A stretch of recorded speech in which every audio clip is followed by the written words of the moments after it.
مدیحہ ایک بہت ہی نیک دل اور سلجھی ہوئی لڑکی تھی۔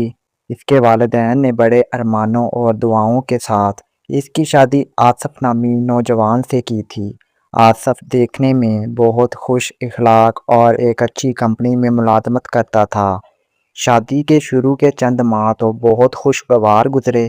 مدیحہ نے اپنے سسرال کو دل سے اپنا گھر تسلیم کیا اور گھر والوں کی خدمت میں کوئی کسر نہ چھوڑی۔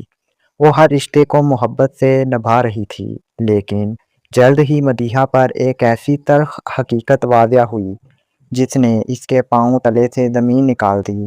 اسے احساس ہوا کہ آصف کا چال چلن ویسا نہیں ہے جیسا وہ سمجھ رہی تھی۔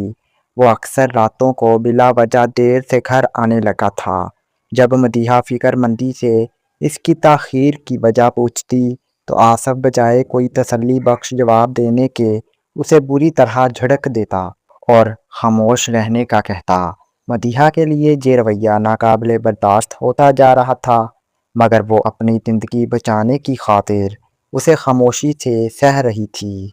مدیحہ خود کو دلاسا دیتی رہی کہ شاید دفتر کے کام کا بوجھ آصف کے رویے میں تلخی کی وجہ ہے، مگر سچ تو یہ تھا کہ آصف اپنی ایک ساتھی ملازمہ کے چکر میں پڑ چکا تھا اور مدیحہ سے پیچھا چھڑانا چاہتا تھا۔ ایک رات جب وہ 2 بجے گھر لوٹا تو مدیحہ نے ہمت کر کے پوچھ ہی لیا، آصف آخر روز اتنی دیر کیوں ہو جاتی ہے؟ کیا آپ کے دل میں میرے لیے کوئی احساس باقی نہیں رہا؟ آصف نے غصے میں مدیحہ کا ہاتھ جھٹکا اور اسے دھکا دیتے ہوئے چلایا۔ تمہاری ہمت کیسے ہوئی مجھ سے سوال کرنے کی؟ تم صرف اس گھر کی دیکھ بھال کے لیے ہو، میری زندگی میں مداخلت مت کرو۔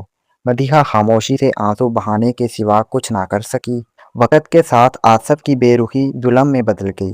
وہ اب مدیحہ کے سامنے دوسری لڑکیوں سے فون پر باتیں کرتا اور اسے نیچا دکھانے کا کوئی موقع نہ چھوڑتا۔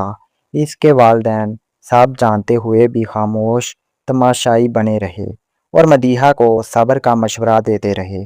آخرکار ایک دن آصف نے حد پار کر دی اور مدیحہ سے کہا، میں رمشا سے شادی کر رہا ہوں، اب تمہاری اس گھر میں کوئی جگہ نہیں۔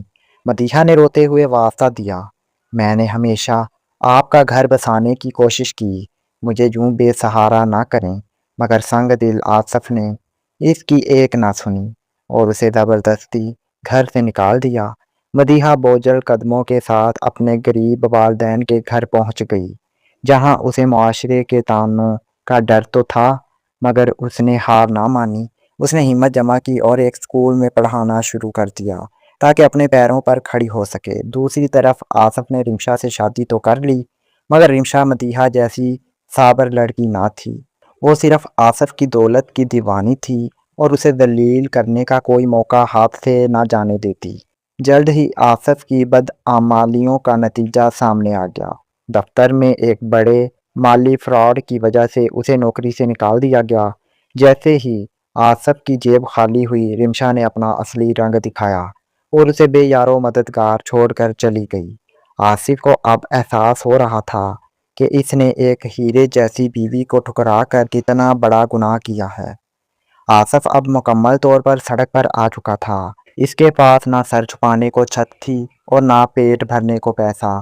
تنہائی اور مفلسی کے اس دور میں اسے اپنی ہر غلطی کا شدت سے احساس ہونے لگا۔ اسے مدیحہ کا وہ معصوم چہرہ یاد آتا جو ہر دکھ کے باوجود مسکراتے ہوئے اس کا استقبال کرتا تھا۔ ندامت کے بوجھ تلے دبا ہوا آصف روتا ہوا مدیحہ کے پاس پہنچا اور اس کے قدموں میں گر کر معافی کی بھیک مانگنے لگا۔ مدیحہ، مجھے معاف کر دو، میں نے تمہارے ساتھ بہت برا کیا تھا۔ آج میں جس حال میں ہوں یہ میرے ہی کیے کی سزا ہے۔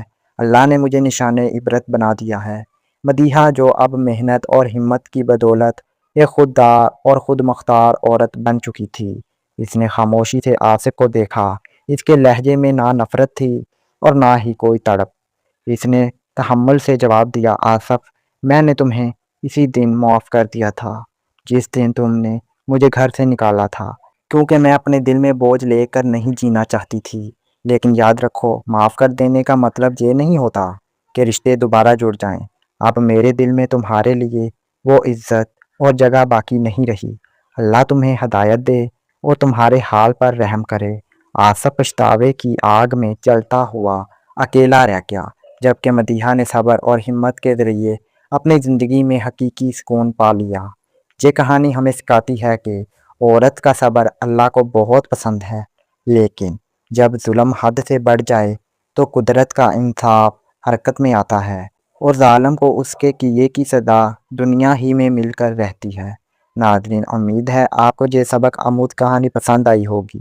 لائک شیئر لازمی کریں۔ شکریہ۔